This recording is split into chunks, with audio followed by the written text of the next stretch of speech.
नमस्कार साथियों, स्वागत है आपका अपने R S education circle YouTube channel पर। तो साथियों, आज की इस क्लास में हम एसएससी जीडी के लिए जीके की एक टॉप सीरीज़ लेकर आए हैं, जिसमें जीके का प्रैक्टिस सेट है, जिसमें हमने जनरल नॉलेज के top previous year question select किए हैं, जो आपके एग्जाम्स के लिए बहुत ही महत्वपूर्ण होने वाले हैं। ठीक है साथियों, जिनका एसएससी जीडी का एग्ज़ाम आगे लगा हुआ है वह इस क्लास को पूरा देखिएगा, बिल्कुल स्किप मत कीजिएगा। आपके लिए यह क्लास बहुत ही महत्वपूर्ण होने वाली है। ठीक है साथियों, बढ़ते हैं क्वेश्चन की ओर। जो हमारा पहला क्वेश्चन साथियों पूछा गया है, उसमें पूछा गया है कि सत्यशोधक समाज के संस्थापक कौन थे। साथियों, तो आपको बताना है कि जो सत्यशोधक समाज के संस्थापक थे वह कौन थे। साथियों, इसमें आपका जो राइट आंसर हो जाएगा वह हो जाएगा साथियों ज्योतिबा फुले थे। ठीक है, याद रखेंगे। सत्यशोधक जो समाज के संस्थापक थे, जिसने सत्यशोधक समाज की स्थापना की थी, वह साथियों ज्योतिबा फुले ने की थी। ठीक है, याद रखेंगे साथियों। यहाँ पर आपका जो राइट आंसर हो जाएगा वह ऑप्शन बी बिल्कुल राइट हो जाएगा। ठीक है, याद रखेंगे। सत्यशोधक समाज के संस्थापक ज्योतिबा फुले थे। साथियों, इसके साथ हम याद रखेंगे, कभी कभी हमारे एग्जाम्स में पूछा जाता है कि इसकी जो स्थापना है सत्यशोधक समाज की, इसकी ज्योतिबा फुले ने कब की थी। तो याद रखेंगे साथियों, 1873 ईस्वी में ज्योतिबा फुले ने सत्यशोधक समाज की स्थापना की थी। ठीक है, याद रखेंगे कहाँ की थी।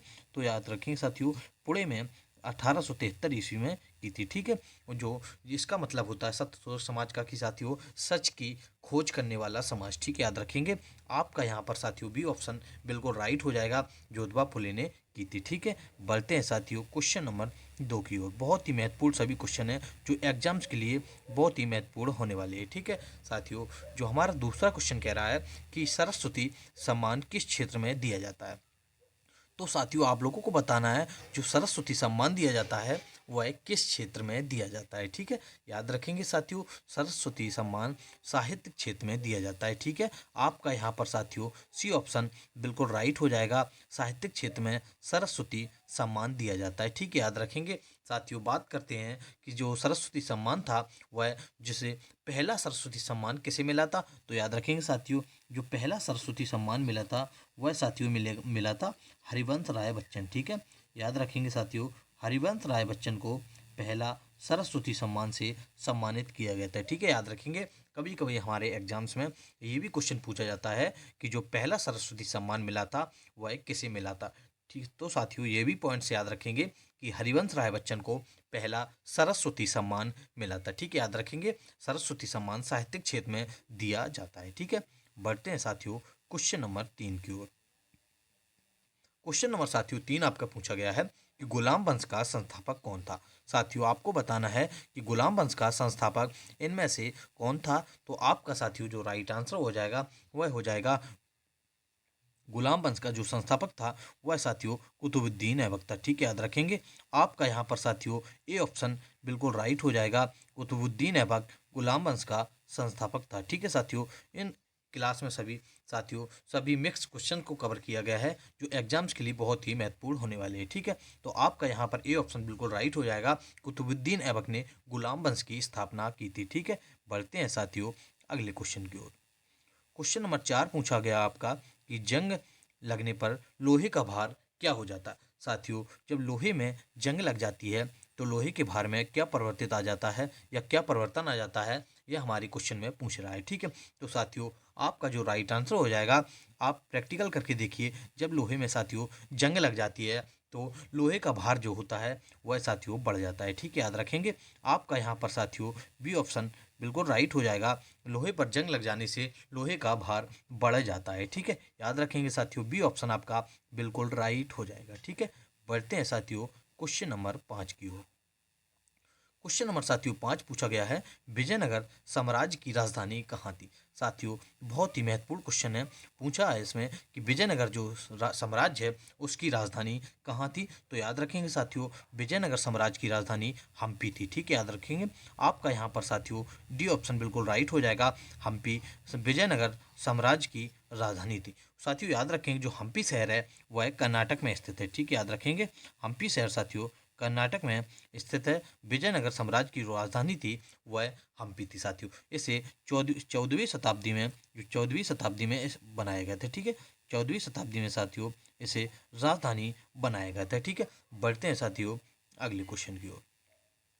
क्वेश्चन नंबर साथियों 6 आपका पूछ रहा है कि किस प्रकार की चट्टानों में कोयला एवं पेट्रोलियम पाई जाती है। साथियों, किस प्रकार की चट्टानें होती हैं जिनमें कोयला एवं पेट्रोल की मात्रा अधिक पाई जाती है। ठीक है, तो याद रखेंगे साथियों, जो अपसादित चट्टानें होती हैं उसमें कोयला एवं पेट्रोलियम की मात्रा पाई जाती है। ठीक है, याद रखेंगे साथियों, यहाँ पर आपका जो डी ऑप्शन है वह बिल्कुल राइट हो जाएगा।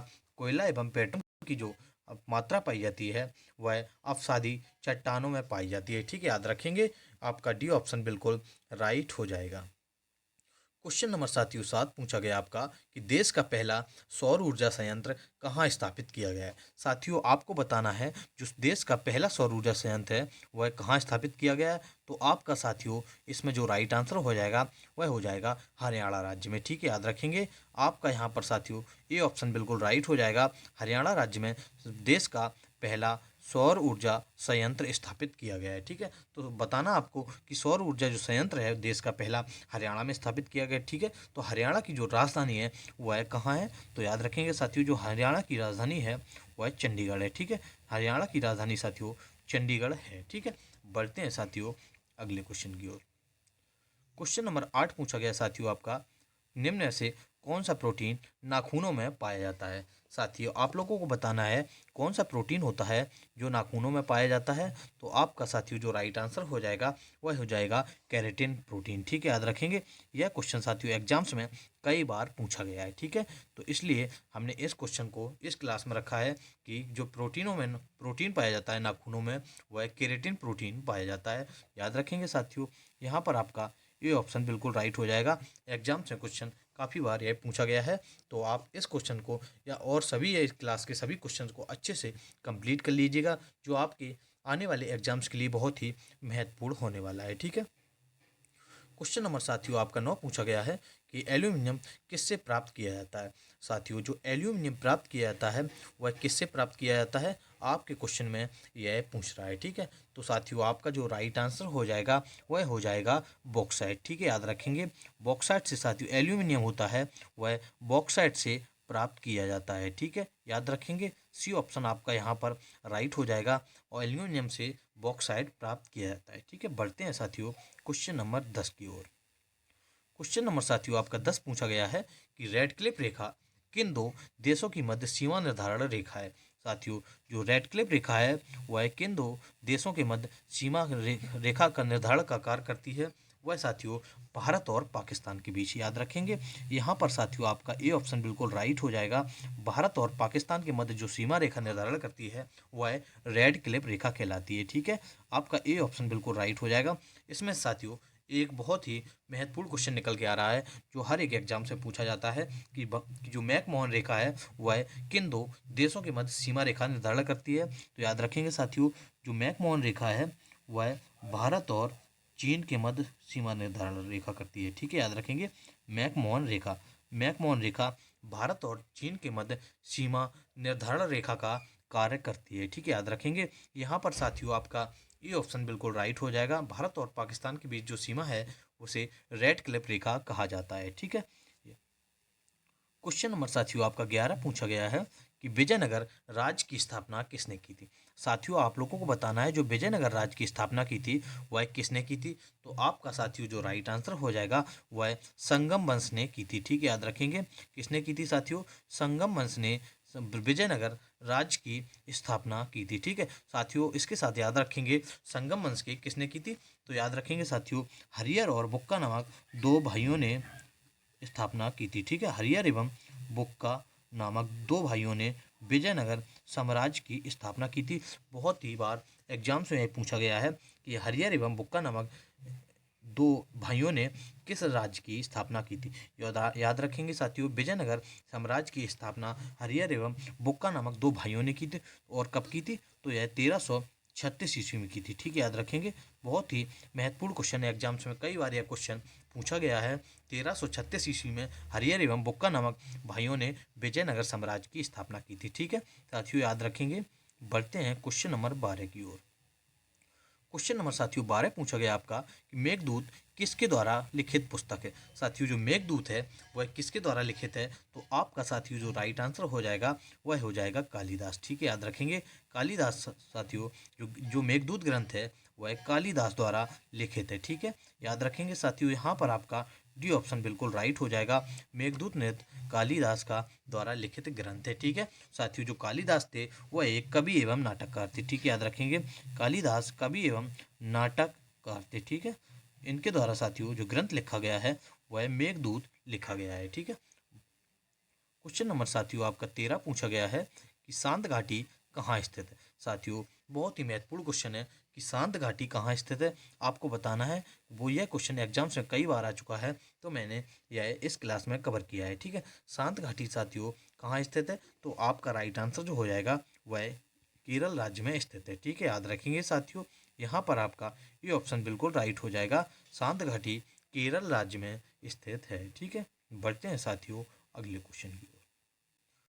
क्वेश्चन नंबर 14 पूछा गया आपका कि कहाँ पर दिन और रात हमेशा बराबर होते हैं। साथियों दिन और रात हमेशा बराबर होते हैं, कहाँ पर होते हैं, तो आपको जो इन ऑप्शंस को देखना है और बताना है। ठीक है साथियों, तो आपका जो राइट आंसर हो जाएगा वह हो जाएगा भूमध्य रेखा पर साथियों दिन और रात बराबर होते हैं। ठीक है, याद रखेंगे यहाँ पर साथियों आपका राइट आंसर हो जाएगा ऑप्शन ए, ऑप्शन बी। ठीक है, याद रखेंगे साथियों ऑप्शन बी आपका बिल्कुल राइट हो जाएगा। भूमध्य रेखा पर दिन और रात बराबर होते हैं। साथियों भूमध्य रेखा जिसे 0 डिग्री कहते हैं, देशांतर रेखा कहते हैं, भूमध्य रेखा या 0 डिग्री रेखा। ठीक है, भूमध्य रेखा पर साथियों दिन और रात हमेशा बराबर होते हैं। ठीक है, क्वेश्चन नंबर साथियों 15 आपका पूछा गया है कि अजंता की गुफाएं कहाँ स्थित है। साथियों आप लोगों को बताना है जो अजंता की गुफाएं हैं वह किस राज्य में स्थित हैं, तो आपका साथियों जो राइट आंसर हो जाएगा वह हो जाएगा महाराष्ट्र में। ठीक है, याद रखेंगे महाराष्ट्र में साथियों अजंता की गुफाएं स्थित है। ठीक है साथियों, यह क्वेश्चन एग्जाम्स में कई बार पूछा गया है, तो आप इस क्वेश्चन को अच्छे से कंप्लीट कर लीजिएगा। जो अजंता की गुफाएं हैं वह महाराष्ट्र में स्थित हैं। ठीक है, बढ़ते हैं साथियों अगले क्वेश्चन की ओर।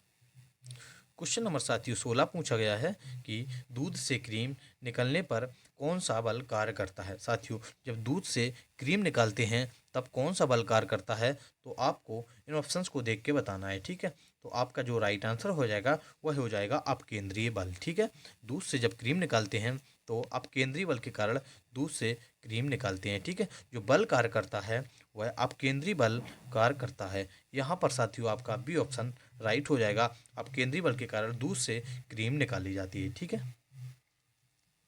क्वेश्चन नंबर साथियों 17 पूछा गया है कृषि एवं गेहूं के उत्पादन में जो जोर देने वाली किस पंचवर्षीय योजना में दिया गया था। साथियों कृषि एवं गेहूं के उत्पादन में जोर दिया गया था वह किस पंचवर्षीय योजना में दिया गया था, आपको यह बताना है। ठीक है, तो आपका साथियों जो राइट आंसर हो जाएगा वह हो जाएगा तीसरी पंचवर्षीय योजना में। ठीक है, याद रखेंगे आपका साथियों यहाँ पर सी ऑप्शन बिल्कुल राइट हो जाएगा।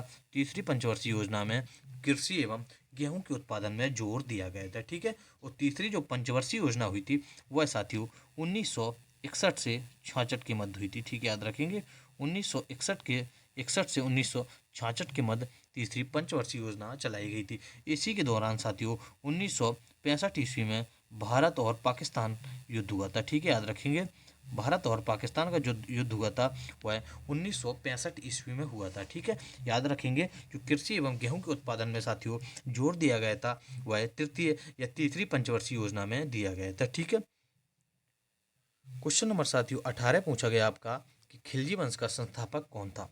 साथियों जो खिलजी वंश का संस्थापक माना जाता है वह किसे माना जाता है, तो आपका साथियों जो राइट आंसर हो जाएगा वह हो जाएगा जलाउद्दीन फिरोज खिलजी को खिलजी वंश का संस्थापक माना जाता है। ठीक है, याद रखेंगे यहाँ पर आपका बी ऑप्शन राइट हो जाएगा, जलाउद्दीन फिरोज खिलजी को खिलजी वंश का संस्थापक माना जाता है।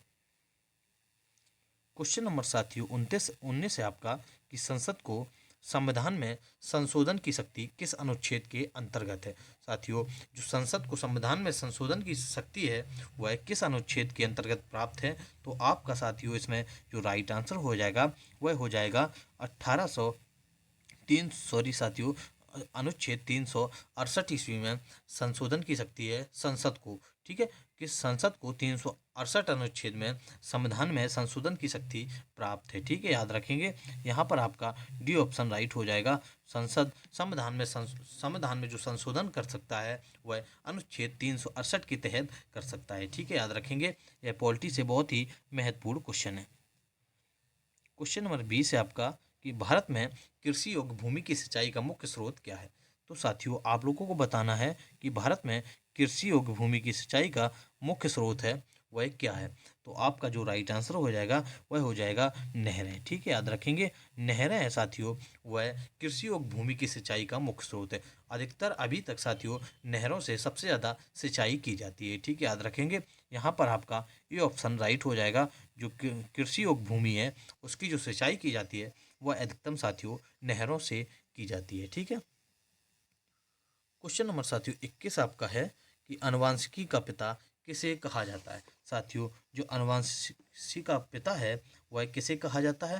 तो आपका साथियों जो राइट आंसर हो जाएगा वह ग्रेगर मेंडल को कहा जाता है। ठीक है, याद रखेंगे।